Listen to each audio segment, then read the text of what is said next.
Hi, welcome to episode, day 11, right? Of the Countdown to Halloween, my abbreviated version this year, because nothing is scarier than life. Well, maybe one thing is scarier than life. When something dies, something evil dies and festers and comes back to life. Something that burns your eyeballs from the back of Fangoria magazines and lurid trade ads.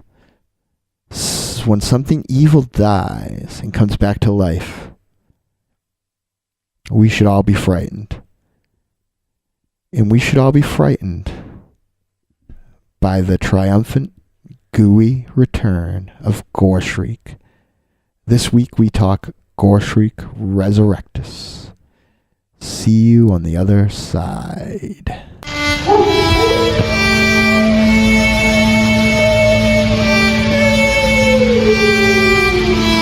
Listen to them, children of the night.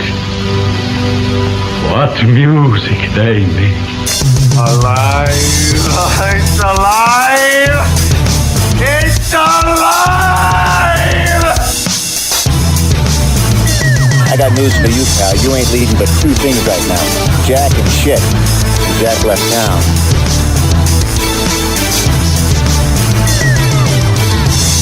I say you'll flip you. Do what? Flip you. Flip you for real.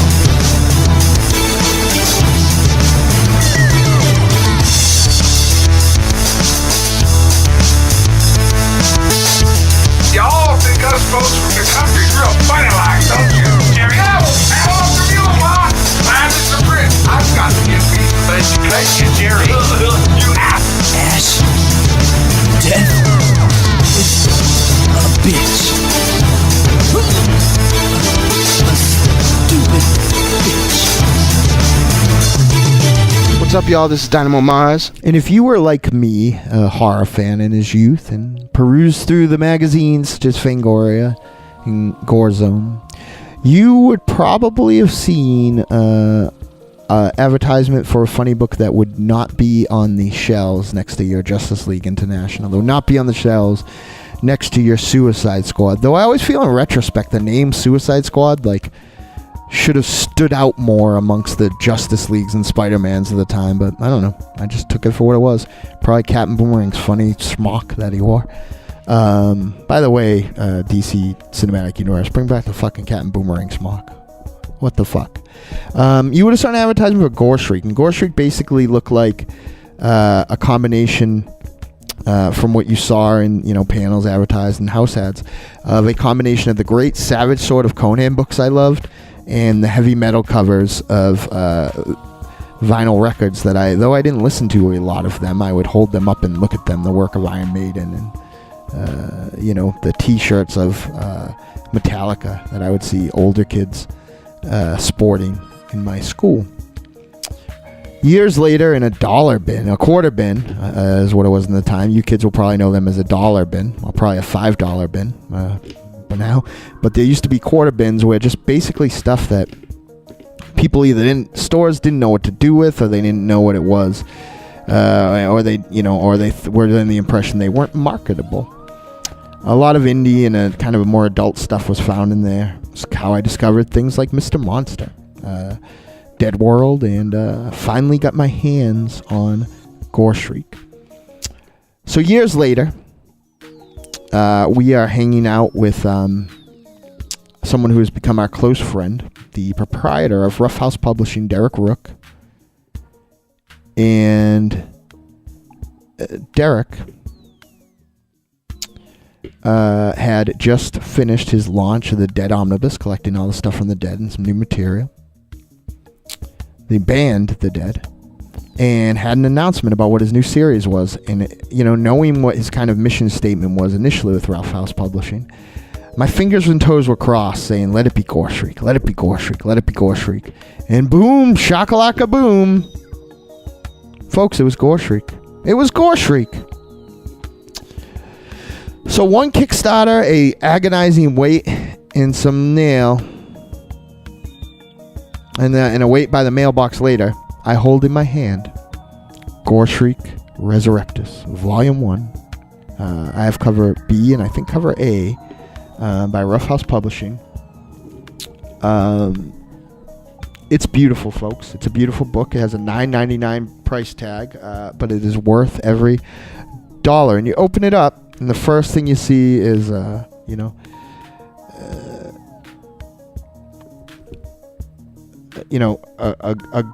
King Kong gory like monster tearing the head off Mr. Gore Shriek. For those of you who don't know, Gore Shriek is an anthology comic. This one has a bunch of them. I won't cite all of them. I really enjoy Hospice, which I think is going to be a series of its own. And that Hospice was drawn by Derek Rook, and it was written by Mike Watson. I did enjoy a Dead Time story. It was real short, like just a 2-page one. And The Grove at Cottonwood, which is got story and art by Derek Rook and some other art by Michael Broom. But there is one fucking story in here. Oh, actually, you know what? I really like the opening thing too, which is called Gateway to Gore. And in Gateway to Gore, you basically have a character who looks like what I always kind of imagine the Executioner and our song Executioner of the Lullaby look like. Getting ready to get down with, he's got 2 meat cleavers in his hand. He looks a lot like the character from Splatterhouse, I think it was called, and he's going to get down. Hospice is a zombie story. It sort of has a zombie vibe to it. It's great.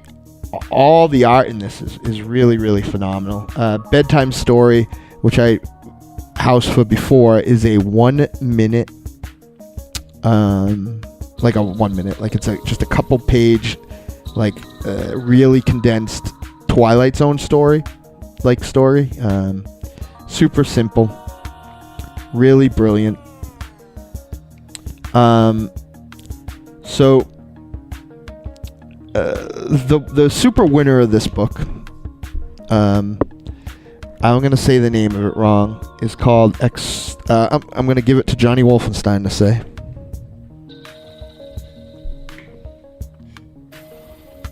Let me look at this. Exordium. That's what I thought, but now when I see someone's namesake on that page. Yeah. Oh yeah. Sure. I'm gonna tell you. That's this amazing like werewolf story that they did that I fucking adored. That when I got to the last couple pages of it, I was like,